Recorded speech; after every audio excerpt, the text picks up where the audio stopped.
নিৰ্বাচনী প্ৰচাৰৰ বাবে কাইলৈ গুৱাহাটীলৈ আহিব কেন্দ্ৰীয় গৃহমন্ত্ৰী অমিত শাহ। গুৱাহাটী লোকসভা সমষ্টিৰ বিজেপি প্ৰাৰ্থী বিজুলী কলিতা মেধিৰ হৈ অমিত শাহে চলাব নিৰ্বাচনী প্ৰচাৰ।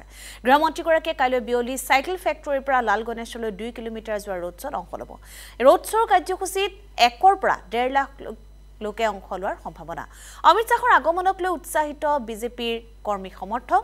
উল্লেখযোগ্য যে 7 মেত অনুষ্ঠিত হ'ব গুৱাহাটীকে ধৰি 4টা সমষ্টিত ভোটগ্ৰহণ। কাইলৈ মহানগৰীৰ চাইকেল ফেক্টৰীৰ পৰা লাল গণেশলৈকে প্ৰায় 2 কিলোমিটাৰ দৈৰ্ঘ্যৰ এটি ৰোড শ্ব' হ'ব। আমি প্ৰথমে গুৱাহাটীৰ আমাৰ যিসকল দলীয় কাৰ্যকৰ্তা 50-60 হাজাৰ তেনেকুৱা হ'ব বুলি ভাবিছিলোঁ যদিও আমি দেখিছোঁ প্ৰত্যেকটো ৰোড শ্ব'ত নৰেন্দ্ৰ মোদী ডাঙৰীয়াই হওক বা সন্মানীয় গৃহমন্ত্ৰী ডাঙৰীয়াই হওক বা আনকি অসমৰ অন্য প্ৰান্তত বা গুৱাহাটীত আমাৰ মুখ্যমন্ত্ৰী মাননীয় ডক্টৰ হিমন্ত বিশ্ব শৰ্মাদেৱে হওক স্বতঃস্ফূৰ্তভাৱে দলৰ সৈতে সংগতি নথকা ৰাজনীতিৰ সৈতে সংগতি নথকা সৰ্বসাধাৰণ ৰাইজেও ৰোড শ্ব'লৈ ওলাই আহি অংশগ্ৰহণ কৰে। সেই সূত্ৰে আমি ভাবিছোঁ যে 1 লাখৰ পৰা 1,30,20 তেনেধৰণৰ জনসমাগম হ'ব।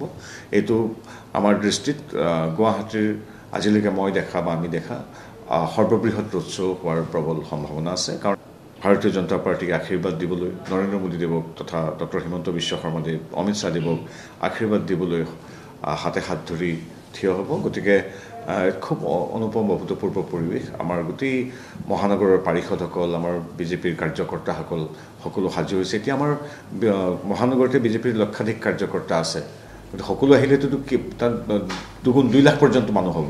নিশ্চিত যে প্ৰায় 1,20,30,000 মানুহটো ন্যূনতম হ'ব।